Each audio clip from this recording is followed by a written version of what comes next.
Death Club.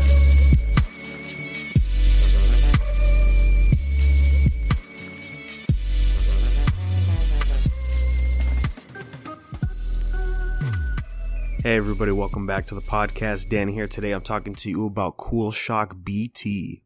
So Cool Shock B.T. or Shonen B.T., which is important for later, is written and drawn by Hirohiko Araki, of course the man behind JoJo. This came out in 1983 and ran from September to November with only 6 chapters, published of course in Weekly Shonen Jump.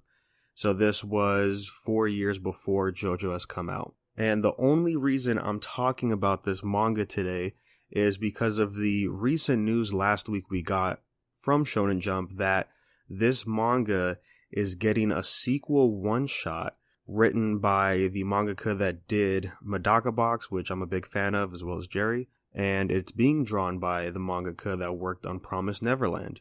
It's so crazy to see something that is so old coming back for a one-shot, right? It's been 60 years since this has come out, and it's pretty crazy.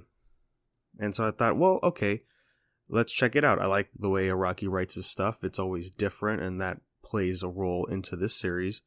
So I figured, let's go ahead and dive in.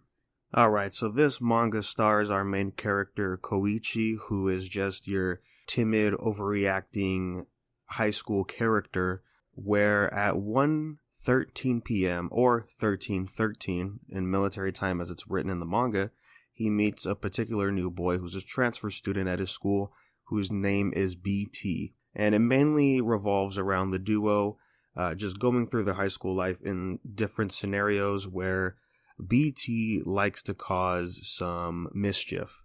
He is a very short-tempered kid.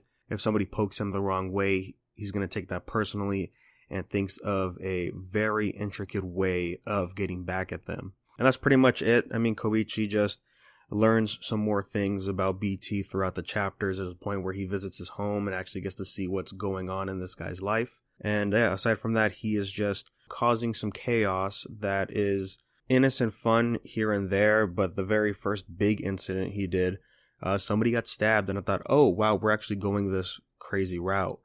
That's interesting to see something like that in this era of Shonen Jump. And at the end of the volume, Araki actually talks about the manga and says how it was very, very difficult to get this published in Weekly Shonen Jump, mainly because the main character's name is BT.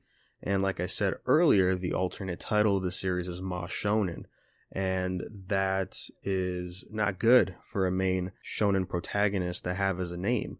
And so that caused a lot of conflict, and also like the pitch idea of it being a kid causing mischief doesn't really align with what Shonen Jump was doing way back in the day.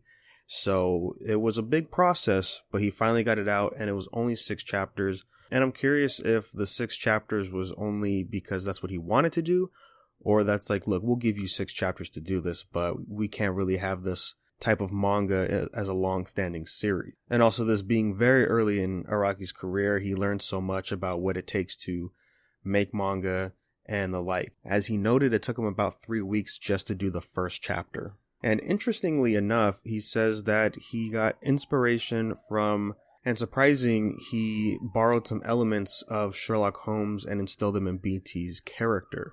And we see that very early on in chapter 2. BT has to fight one of the bullies at school, and he uses his brain to get him back rather than just get a revenge fight. And as far as the writing goes, I mean, it's mainly there to have a fun time, I think, because it's one of those mangas where, oh, he's doing something or he's pulling a trick that is a little mischievous, and there's a little tutorial on what happened. Like there's a trick where he puts a ball under his armpit, stops your pulse. There's something else where he makes something, and there's a step-by-step process of how BT made that thing.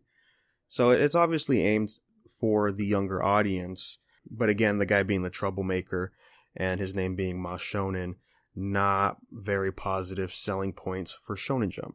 But I think it would do great now. And as far as the art goes, it's very old, very early manga style, similar like Astro Boy, Cyborg 009, that type of era of manga. And Araki does great with the expressions and the reactions that's so iconic from those old series, because that's what really popped back in the day. And I will say in chapter 2, when BT confronts the bully, just the very specific panel of them getting ready to fight, we just see pretty much a JoJo pose. It's very reminiscent of like Jonathan fighting one of the enemies in part 1. So overall, delightful read. Didn't know what to expect when it was only going to be 6 chapters. It was nice, especially for somebody being so early in his career. And with that, it's going to wrap us up on this episode. Not a whole lot to say, but what did you guys think of this series? Have you checked it out? Would love to hear your thoughts. You could send those to unversedpodcast@gmail.com, and we could bring those up on the next episode as always. And then you could follow us on social media anywhere you go, and we'll let you know when those episodes drop. So thank you guys, and we will catch you on the next one.